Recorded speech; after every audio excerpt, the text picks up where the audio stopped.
Yeye alisema uwanja utajengwa mpaka kukamilika miezi 18 mpaka 20. Ndani ya siku 18 za mwanzo tutaona maendeleo ya uwanja. Utaona? Maendeleo ya uwanja. Hatuoni sisi maendeleo. Umeenda Jangwani? Jangwani umeenda? Ndio nimeenda. Lini?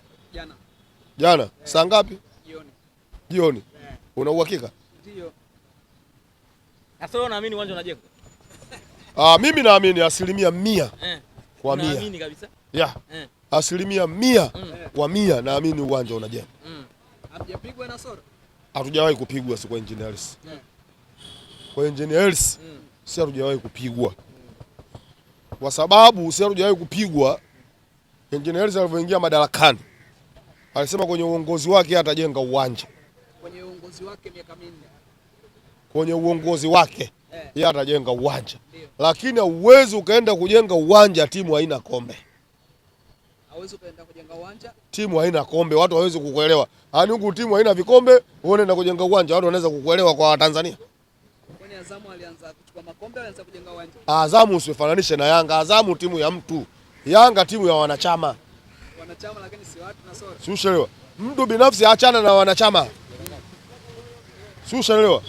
Kashachukua vikombe na kaja. Hivyo mimi niwaulize mashabiki wa Yanga na wanachama wa Yanga. Hivyo kiongozi gani aliyokuja ndani ya Yanga aliyosema atajenga uwanja akapata hati zidi Engineers? Swali dogo, kiongozi gani aliyokuja ndani ya Yanga alisema atajenga uwanja akapata hati nje ya Engineers? Pengine tuseme nyota. Mkuu wa mkoa akaja pale kathibitisha kwa uwanja utajenga. Kwa hiyo mkuu wa mkoa akaja pale kutudanganya sasa.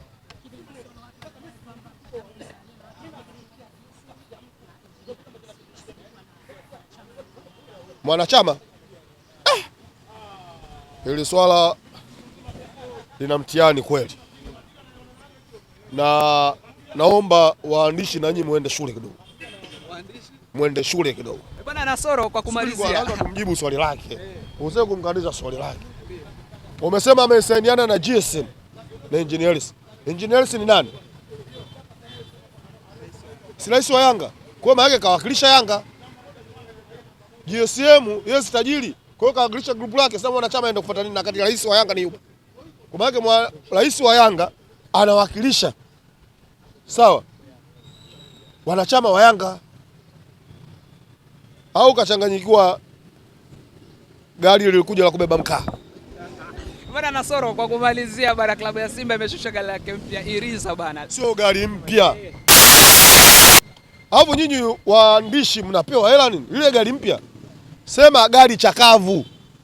Mara nyingi gari ambayo inatoka Ulaya ikija Tanzania inakuwa imetumika. Ipogo hivyo. Subiri basi. Ndio. Used zipo na chakavu zipo. Ile ni used au chakavu? Ile ni chakavu. Si ushaelewa? Haiwezekani ukaniambia gari Simba wameleta gari mpya alafu tairi mbovu. Rangi ijulikani gari gani? Wameleta gari mpya tairi mbovu. Na saa hizi nasikia ipo gereji naenda kumwaga oili. Pengine tuseme Simba wamepigwa. Na wasiwasi.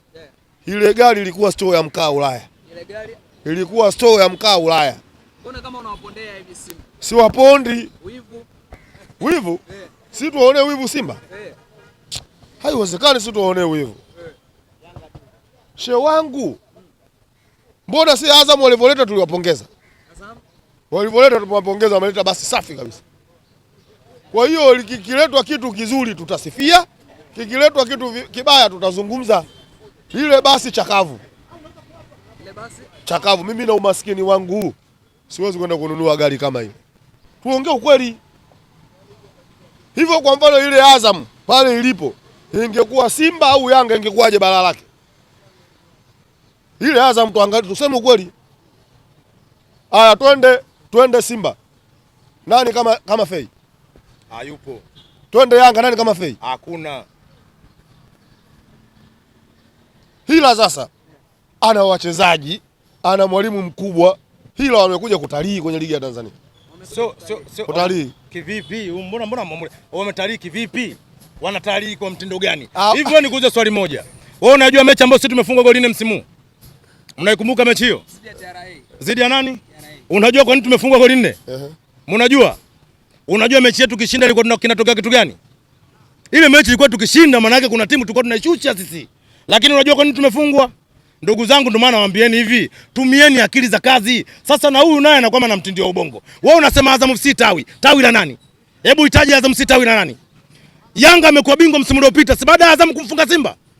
Au ni ubingwa mmeupataje? Ubingwa sisi tumemfunga Simba. Nani? Yanga ubingwa. Wewe umekuja kumfunga, nisikilize. Msimu uliopita. Simba angetufunga sisi, maana hata ungekuwa unamfunga. Taratibu. Nisikilize. Wewe mechi yenu mmeiona imekuwa finali baada ya Azam usiku kumkamata nani? Simba. Ndio mechi yenu ikageuka kwa finali. Sijui umeelewa? Baada ya Azam kumkamata Simba ndio mechi gani la Simba alikuwa anakuzidi point 4.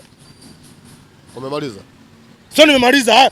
Tafuta vitu vya kuongea vilivyonyooka bwana. Umemaliza? Sio unaongea vitu vya uongo hapa. Unajue uzuri wa mazungumzo. Wewe unasemaje? Anaongea huyu anaondoka huyu. Tawi. Unajue nilijua lazima atapanic atakuja. Akizungumza Azam mwaka jana akampa ubingwa wa Yanga, mimi nakataa. Na sijasema tumempa. Si ushaelewa?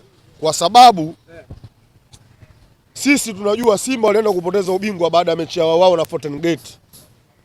Mechi cha Sambe baada ya kufungwa kushinda goli, Yanga ndo akakaa juu kwa pointi moja. Kweli si kweli? Mechi ya Azam sawa na Simba tayari ishapita Fountain Gate bado. Na sisi ubingwa tumeenda kuchukua kwa Simba. Benjamin anachukua chuma hizi 2, tunakuwa tunamwacha pointi ngapi? 4. Haji hapa haniambie. Mimi si nimeongea. Azam wakifungwa na Simba wanashangilia baadhi, na wengine wakifungwa na Yanga baadhi wanashangilia. Pengine kuna mpango mkakati unaendelea ndani ya Azam. Hakuna mkakati wote, yale tu. Yaani sawa pombe ni ile umebadilisha chupa tu. Azamu siwaoni.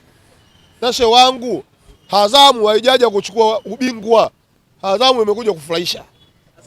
Imekuja kufurahisha tu. Yaani wao wakicheza wakifungwa sawa. Hivyo kwa mfano kuna lini Azamu umeona wamefungwa wamekasirika? Nitajie siku moja Azamu, leo viongozi wa Azamu wamefungwa wametoka juu ya jukwaa pale wamekasirika.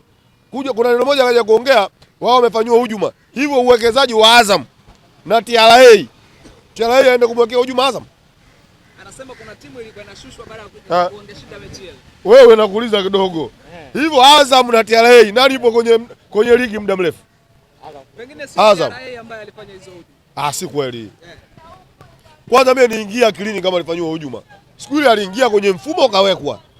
Nasoro tuhamie huku. Mwanadada wa Young Africans Priska Yanga juzi ameteka headline katika mitandao ya kijamii kuhusiana na uwanja wa Young Africans ambao mtarajiwa mwanze kujenga, lakini mpaka sasa hivi ameripoti amesema uwanja siku 18 mpaka sasa hivi hujaanza maandalizi yoyote. Nasoro kama mmemshtumu dada wa watu. Mimi sijamshtumu.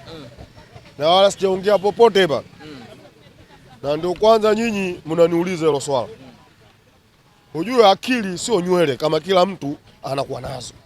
Kila mtu ana akili zake. Na pili, wangu swala hili la kujenga uwanja tofauti na nyinyi mnavyochukulia kirahisi. Kuna process nyingi. Ukishatia mkataba na tajiri wa kujenga lazima muende serikalini. Na pili, kuna siku ile engineer kuna neno moja aliweka wazi. Inabidi mashabiki hapa waelewe. Wavotia saini kabla uwanja hujajengwa inabidi iundwe kampuni. Unakumbuka aliongelea engineer? Hiyo kampuni itaundwa. Utakuwa upande wa Yanga na upande wa GSM. Ndio utaenda kusimamia kujenga nini? Uwanja. Hiyo kampuni imeambiwa tayari imeshasajiliwa. Engineer alisema kesho uwanja utaanza kujengwa. Kesho ulisikia wapi kampuni inasajiliwa kesho? Sasa aliongea kesho. Kukuambia uwanja kesho kwanza kujengwa, maana baba anavotia saini, maana tayari ushaanza. Maana kuanza kujengwa sio kusimamisha tofali. Hata mnavotia usaini maana tayari mshaanza kujenga. Kwa hiyo yule